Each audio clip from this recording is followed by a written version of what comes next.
जिस अनुपमा से हम मिल रहे हैं वो इतनी सधी, निखरी, परिष्कृत दिखाई दे रही है। इसके पीछे का जो रास्ता है जहाँ से आप चल कर आई है, तो क्या आपके परिवार में भी इस तरह के कला संस्कृति की कुछ संस्कार थे, कोई माहौल था? मेरे पिता गाते थे, मेरी माँ गाती थी, लेकिन प्रोफेशनल कलाकार नहीं थे वो लोग। तो 1986 में हमने ज्वाइन किया और राजेंद्र को भी मिला और वहाँ से हमारा जर्नी शुरू हुआ। ये दक्षिण और उत्तर कैसे मिल रहा है आपके भीतर? ये दो विधाओं को साथ में लेकर कैसे चलती हैं? ये दो अलग भाषा है, हिंदी या तमिल या तेलुगु। ये रामायण और Mahabharat, they are the best way of telling stories, best way of telling values. Mahabharat का वैल्यूज इटर्नल है। Yes, और right. और धर्म और शांति का वो बैलेंस जैसे महाभारत में है वहाँ कहीं भी नहीं है।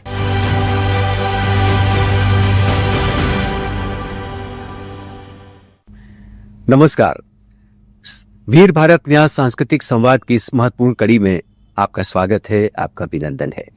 आज जो शख्सियत हमारे स्टूडियोज में बातचीत के लिए मौजूद हैं, समकालीन नृत्य जगत में एक चमकीले हस्ताक्षर के रूप में एक रोशन सितारे की तरह उनकी उपस्थिति हम देखते हैं। बात जब नृत्य की आती है तो विरासत और उत्तराधिकार के बीच में एक ऐसी संधि हमारे सामने पीढ़ी के रूप में खड़ी होती है, जिसने दरअसल अपनी साधना, अपने पुरुषार्थ, अपनी लगन, अपनी तालीम और अपने स्वयं के अध्यवसाय से चली आ रही परंपरा में भी एक नया संयोग किया है, एक नया एडिशन जोड़ा है। वो कहते हैं ना कि नव गति नव लय ताल छंद नव, नवल कंठ नव जलत मंत्र रव, नव नभ के नव विहग वृंद को नव पर नव स्वर दे। ऐसे ही नई आवाजों को समोती हुई एक शख्सियत हमारे बीच उपस्थित हैं, निरुपमा जी। नमस्ते। निरुपमा जी, आपका स्वागत है, बहुत बहुत अभिनंदन है आपका। इस वक्त जब आप आई हैं हमारे भोपाल की सरजमी पर, तब मध्य प्रदेश के सांस्कृतिक अमले ने वीर भारत न्यास के साथ मिलकर एक बड़ा उत्सव रचा है जिसका नाम है महाभारत। 9 दिनों तक साहित्य, संगीत और कलाओं का एक ऐसा बहुरंग हमारे सामने रचा है जिसमें कि एक नृत्य की धारा और लय गतियां भी उसमें जुड़ती हैं, और आप उसमें अपनी कथक प्रस्तुति को लेकर आई हैं। तो सबसे पहले तो आप ये बताइए कि महाभारत में आपकी जो आमद हो रही है, जो आपकी एंट्री हुई है, आपका जो पार्टिसिपेशन है, वो किस तरह से हो रहा है और आप कौन सी प्रस्तुति लेकर आई हैं? वी आर सो ऑनर्ड, क्योंकि ये भूमि भोपाल, हमने सोचा था ये ज्ञान भूमि है, हाँ, क्योंकि भोजराज का भूमि है, कालिदास का भूमि है, और यहाँ भारत भवन में इतने कलाकार आए हुए हैं। ये कला और ज्ञान की भूमि है। यहाँ अभी महाभारत ये उत्सव से ये यज्ञ भूमि हो रहा है। वाह, क्या बात। कला यज्ञ हो रहा है यहाँ। अलग अलग कोने से कलाकार आ रहे हैं और ये हमारा सौभाग्य है। हम और हमारे पति राजेंद्र 35 ईयर से हम नृत्य कर रहे हैं, कथक, भरतनाट्यम, नाट्यशास्त्र, और हम कला फैमिली से हम हैं। हमारा पति राजेंद्र हरिकथा परंपरा से हैं, कर्नाटका के कथाकार। हम सब जी, वो स्कूल 62 मेंबर्स थे एक जॉइंट फैमिली में, सब कलाकार, संस्कृत विद्वांस, तबला वादक, नृत्य, साउंड इंजीनियर और हरिकथा विद्वांस लोग। सो उस परंपरा से हमारे हस्बैंड और मैं वहाँ शादी होके गए 35 इयर्स नाउ। और क्या है कि कला शुरू में कला जैसा है कि हमारा पैशन हो रहे, अभी 35 ईयर से ये वो एक तपस बन गया, पेंडेंस बन गया। जो जिस अनुपमा से हम मिल रहे हैं वो इतनी सधी, निखरी, परिष्कृत दिखाई दे रही है, लेकिन इसके पीछे का जो रास्ता है जहाँ से आप चल कर आई है, तो क्या आपके परिवार में भी इस तरह के कला संस्कृति की कुछ संस्कार थे, कोई माहौल था? जी, मेरे पिता गाते थे और वो एजुकेशन में 45 ईयर्स सर्व किया था पूर्ण प्रज्ञा एजुकेशन सेंटर में, और मेरे माँ गाती थी, लेकिन प्रोफेशनल कलाकार नहीं थे वो लोग, लेकिन संस्कृति संस्कार हमको बहुत अच्छी तरह से उन्होंने सिखाया। हम एम.एस. सुब्बलक्ष्मी को, भीमसेन जोशी जी का सब म्यूजिक में बहुत म्यूजिक और रामायण महाभारत वो सब हम सुनते थे बचपन से। और जब हम नृत्य सीखा भरतनाट्यम, फिर हम राजेंद्र के फैमिली प्रभात कलाविदुरु जो कर्नाटका के मशहूर डांस ड्रामा डांस कंपनी थे तब, तो 1986 में हमने ज्वाइन किया और राजेंद्र को भी मिला, और वहाँ से हमारा जर्नी शुरू हुआ साथ मिलके। और हमारे गुरु डॉक्टर माया राव वो पंडित शंभू महाराज जी के शागिर्द थे, और वो दिल्ली से बेंगलोर आया और नाट्य इंस्टीट्यूट ऑफ कथक और कोरियोग्राफी वहाँ स्थापन किया 86-87 में, जो वहाँ से हम लोग सीखते थे। और कथक के with Kathak we also learn choreography, तो उसमें Natya Shastra, music, history of choreography, stage design, stage craft, सब एक प्रोफेशनल प्रोडक्शन कैसे बनाना वहां सीखा हमें। निरुपमा जी, ये जो फाउंडेशन है आपका, फाउंडेशन बहुत इंपॉर्टेंट चीज होती है किसी भी कलाकार के लिए, खास तौर पर देखिए ना कि आप कर्नाटक से हैं, यानी कि भरतनाट्यम की भूमि है तमिलनाडु। अब वहां से आप जो है वो एक पूरे दक्षिण भारत के संस्कार आपके भीतर थे। अब आप बात कर रहे हैं कथक की, तो देखिए ना कि ये दक्षिण और उत्तर कैसे मिल रहा है आपके भीतर, और एक कलाकार ही होता है जो ऐसी विभिन्न संस्कृतियों को और विभिन्न संस्कारों को अपने भीतर जज्ब करता है। ये दो विधाओं को साथ में लेकर कैसे चलती हैं आप? देखिए, ये दो अलग भाषा है, हाँ, जैसे हिंदी या तमिल या तेलुगु या इन नॉर्थ इंडियन लैंग्वेज, लेकिन उसका आत्मा है कथा, कथन, कथक, कथा कहे सो कथक जी। और हमारे भरतनाट्यम में भी हम रामायण महाभारत के ही करते हैं, कॉम्पोजिशंस करते हैं।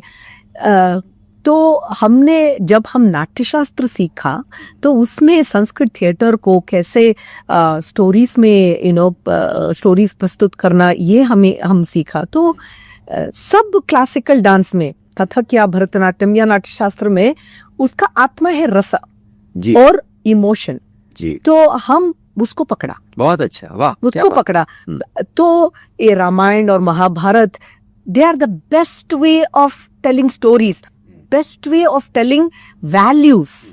तो वो हमें बहुत और देखिए क्या ही खूबसूरत बात है कि आपने सोचा नहीं होगा कभी कि जिस भरत मुनि के नाट्य शास्त्र की आप बात करती हैं और उससे कंस्यूम करती हैं हमारे महाभारत और रामायण के चरित्रों को, इस वक्त जब ये महाभारत उत्सव इतना बड़ा, बल्कि महायज्ञ ही कहना ज्यादा ठीक होगा, ये रचा जा रहा है, तब आप महाभारत की कौन सी कथा को और कौन से किरदार को लेकर आई हैं? Actually, we have worked on various aspects of Mahabharat, especially on Abhimanyu.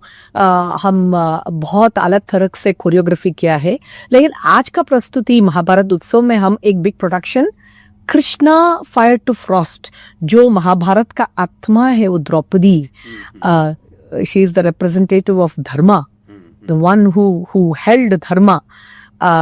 तो द्रौपदी के ऊपर एक कथा प्रसंग, जो अग्नि से उनका बर्थ और हिमालय में उनका अंतिम, सो जैसे वो journey Krishna from fire to frost, उसमें कैसे एक मनुष्य जो प्रयत्न करता है, after some point it is divine who comes to the support. बिल्कुल, तो कृष्णा और कृष्णा, so भगवान श्री कृष्ण और कृष्णा जो द्रौपदी को कहलाता है, तो उनका एक रिलेशनशिप और द्रौपदी का वो वेरी एनिग्मेटिक पर्सनालिटी को हम लेके आते हैं पूरा महाभारत की कथा में, जी जी, in from the angle of Draupadi.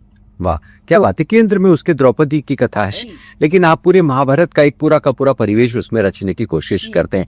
ये किस शैली में है? चूंकि ये बात आपके साथ तो भरतनाट्यम और कथक दोनों की होती है, किस शैली में आपने इसको कंपोज किया? मेनली नाट्य शास्त्र से। नाट्य शास्त्र। कथक भी है उसमें, जहाँ हम उत्तरा और अर्जुन के वो नृत्य दिखाते हैं, वहाँ हम कथक, प्रॉपर कथक दिखाते हैं। और हमने इंटरेस्टिंग कोरियोग्राफीज किया है इसमें, नृत्य संयोजन में, जो अग्नि का डांस किया है। अग्नि में जो she comes through the agni, तो we have created a beautiful dance where even aharya abhinaya, angika, अबाचिका और आहार्य अभिनय में भी हाउ वी ब्रिंग द अग्नि का डांस, तो उसमें नाट्य शास्त्र भी वी हैव केप्ट मूवमेंट्स। और हिमक भी नृत्य, द हिमालयन नृत्य, तो people will see the contrast of fire and ice, as the prologue and epilogue, but उसमें श्रृंगार और वीर we have kept most. Normally Draupadi को हम दिखाते हैं कि बहुत विक्टिम जैसा, यहाँ ऐसा नहीं है। द्रौपदी का ब्यूटीफुल क्वालिटीज, हर ग्रेस, हर मैनेजमेंट क्वालिटीज। एक एपिसोड आता है महाभारत में जहाँ सत्यभामा ने, जो कृष्ण के साथ आते हैं, सत्यभामा, रुक्मिणी और सुभद्रा, जो सत्यभामा ने पूछी है कि हम कृष्ण का एक को हम 16,000 वाइफ्स हम नहीं संभाल सकते हैं, तुम एक कृष्ण को 5 पतियों को तुम कैसे संभालती हो? तो वो बहुत अच्छी तरह से एक नारी होके, एक पत्नी होके कैसे संभालती है, वो सब हम दिखाते हैं इसमें। और उनके जो रानी थे वो राजसूय में कैसे वो राज्य को संभालती थी। और द गेम ऑफ डाइस में उनका कैसा अपमान हुआ, तो वो सब हम कहते हैं। तो उसमें क्या दिखाते हैं कि उनका वो जो वीरता वो हम दिखाते हैं, उनका वो ग्रेस, और एज अ नारी हाउ ब्यूटीफुल शी वाज, वो दिखाते हैं। और धर्म, she fought not for husband, for धर्म, तो उनका वो बच्चों का भी सैक्रिफाइस किया। So it's a very powerful, very sensitive और intense production है। क्या बात है निरुपमा जी, ये दरअसल यही इस उत्सव की सार्थकता है, या क्योंकि जब ये रचा गया तब ये टैग लाइन जो निकल कर आई कि दरअसल ये सभ्यताओं के संघर्ष की और औदार्य की महागाथा है। तो हमारी केवल और केवल ये रणक्षेत्र पर लड़े जाने वाली लड़ाई नहीं है। करेक्ट। दरअसल ये पूरी की पूरी जो कहानी है वो मानवीय सभ्यता की कहानी है। एब्सोल्युटली, है ना? तो आज के समय में जब ये महाभारत का इतना बड़ा ये जो फेस्टिवल रचा जा रहा है, ये उत्सव रचा जा रहा है, ये आज रचा जा रहा है, आज आपको कितना मौजू लग रहा है जब आप अपनी सोसाइटी को देखती है, कल्चरल एनवायरनमेंट को देखती हैं, है ना? या केवल भारत ही नहीं, हम पूरी ग्लोबल एज को जब आज देखते हैं, तो आपको लगता है क्या कि ऐसा उत्सव बहुत जरूरी है और ऐसा बार बार होना चाहिए? एब्सोल्युटली। सब इनफैक्ट यहाँ का माहौल ये उत्सव ने रखा है, हमको एकदम बहुत संतोष हुआ। सब हमारी 25 मेंबर्स को यहाँ आके वाह, हम लगा कि हम महाभारत ही समय को गया हम। और जो हम कृष्ण को देखते हैं और सब अरेंजमेंट्स तो किया है, बहुत एस्थेटिक और ब्यूटीफुल किया है। हमको ऐसा लगता है कि हम फॉर्चुनेट है भारतीय होने से। और ऐसी तरह की फीलिंग्स और अलग अलग तरह की प्रोग्राम्स यहाँ रखे हैं, जो बहुत अच्छा कलाकार, ऊंचा कलाकार आके यहाँ they are presenting their art. This is so beautiful, every city should have this. Mahabharat, क्योंकि महाभारत का वैल्यूज है इटर्नल, महाभारत का वैल्यूज इटर्नल है। और धर्म और शांति का वो बैलेंस जैसे महाभारत में है, वहाँ कहीं भी नहीं है। तो this has to go to every youngster, every village, every city, every corporate house जो लड़ रहा है। क्यों लड़ रहा है? प्रॉस्पेरिटी धर्म अर्थ काम मोक्ष, ये चारों महाभारत में द बैलेंस ऑफ इट, हर एक कैरेक्टर में, हर एक सिचुएशन में जो हमको लेसन्स मिलता है, हर एक सोसाइटी के स्ट्राटा ऑफ पीपल को उसमें कुछ है। वाह। तो ये पकड़ना है हमें। तो ऐसे फेस्टिवल से सबको इससे बहुत एडवांटेज है और वैल्यूज है, लर्निंग है। जी जी जी। देखिए, कोशिशें कहीं से भी शुरू की जाएं, कोशिशें हमेशा आगे के रास्ते तय करती हैं और सफलता के मुकाम पर ले जाती हैं। दरअसल महाभारत की आवाज़ ऐसी आवाज़ है जो केवल कल की नहीं थी, आज की नहीं है, वो भविष्य की आवाज़ भी है। इस तरह से 3 कालों के बीच में जो आवाज़ें आवाजाही कर रही हैं वो महाभारत है। जी बिल्कुल। हमारी पिछली पीढ़ियां, आज की पीढ़ी और आने वाली पीढ़ी के बीच में एक ऐसी साझेदारी करने वाला एक ऐसा क्लासिक हमको मिला है। निश्चित रूप से इसका जितना सम्मान किया जाना चाहिए, ये सम्मान सिर्फ हमारी एक प्रबुद्ध परंपरा नहीं बल्कि हमारी कला परंपरा के साथ भी जुड़ा, और आप उसमें उस महायज्ञ में अपना अभिषेक करने के लिए नृत्य का आई हैं, तो इससे अच्छा सुखद संयोग हो नहीं सकता। हमारी पुण्य है कि हमारे ट्रूप में जी 20 साल के आर्टिस्ट हैं, 20-year-olds यंग गर्ल्स हैं जी, बॉयज हैं, जो सबको ये प्रोडक्शन महाभारत और ऐसे माहौल में आने से और हमारी भारतीय संस्कृति को, हमारी Ramayan Mahabharat, on that they become more bonded, जी जी जी, more close. And so we want to congratulate Mahabharat Veer Bharat Nyas. This is a great effort by Veer Bharat Nyas and also the Madhya Pradesh Cultural Ministry for putting together this one of the best events, I can say. जी जी, thank you so much for blessings, और इन शुभकामनाओं के लिए धन्यवाद। आप आई और हमारे इस सांस्कृतिक संवाद में इतनी महत्वपूर्ण बातचीत में आपने हिस्सा लिया। निरुपमा जी, आपका बहुत बहुत धन्यवाद, बहुत बहुत शुक्रिया। और एक बात हमने सुना है कि भोपाल में बहुत अच्छे कला रसिक हैं, स्कॉलर्स हैं, यहाँ बहुत बढ़िया कलाकार हैं। जैसे हमने कहा कि ये ज्ञान भूमि है, तो हमको यहाँ आने से बहुत बहुत पुण्य मानते हैं हम। थैंक यू जी, धन्यवाद। ऐसे सहयोग और बार बार होते रहे। बहुत शुक्रिया, बहुत धन्यवाद। Thank you.